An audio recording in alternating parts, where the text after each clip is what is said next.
முதலமைச்சர் மு க ஸ்டாலினை சென்னையில் உள்ள அவரது வீட்டில் முன்னாள் முதலமைச்சர் ஓ பன்னீர்செல்வம் சந்தித்தார். காலையில் நடைபயிற்சியின் போது முதலமைச்சரை சந்தித்து ஓ பன்னீர்செல்வம் நலம் விசாரித்திருந்தார். அதைத் தொடர்ந்து செய்தியாளர்களை சந்தித்த ஓபிஎஸ் தரப்பு பாஜக கூட்டணியில் இருந்து வெளியேறுவதாக அறிவித்தது. இந்நிலையில் ஆழ்வார்பேட்டையில் உள்ள இல்லத்தில் முதலமைச்சர் மு க ஸ்டாலினை அவர் மீண்டும் சந்தித்தார். ஒரே நாளில் முதலமைச்சரை 2 முறை ஓபிஎஸ் சந்தித்தது அரசியல் வட்டாரத்தில் பேசுபொருளாகியுள்ளது.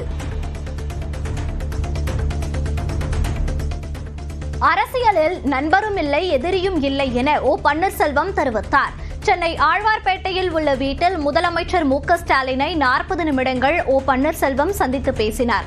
தொடர்ந்து செய்தியாளர்களை சந்தித்த அவர் முதல்வருடனான சந்திப்பு மரியாதை நிமித்தமானது என்றார். முன்னதாக வீட்டிற்கு வெளியே வந்து துணை முதலமைச்சர் உதயநிதி ஸ்டாலின் வரவேற்று அழைத்துச் சென்றார்.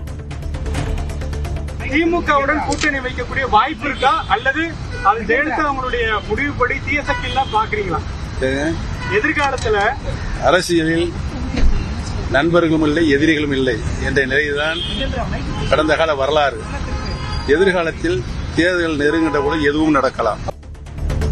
உள்ளன்போடு உரையாடி உடல்நலம் விசாரித்ததற்கு நன்றி என ஓ பன்னீர்செல்வத்திற்கு முதலமைச்சர் மு க ஸ்டாலின் எக்ஸ் தளத்தில் நன்றி தெரிவித்துள்ளார்.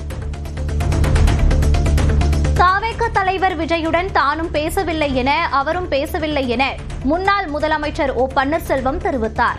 முதலமைச்சர் மு க ஸ்டாலினுடனான சந்திப்புக்கு பின் செய்தியாளர்களை சந்தித்த ஓபிஎஸ் தனக்கும் சுயமரியாதை உண்டு என்றார்.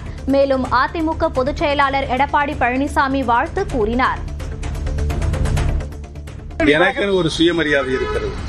எனக்கென்று ஒரு சுயமரியாதை இருக்கு. அரசியலில் நான் மாண்புமிகு அம்மாவுடன் 25 காலம் நேரடி பார்வையில் பணியாற்றியிருக்கிறேன். அரசியல் ரீதியாக, கட்சி ரீதியாக அனைத்தும் எனக்கு தெரியும்.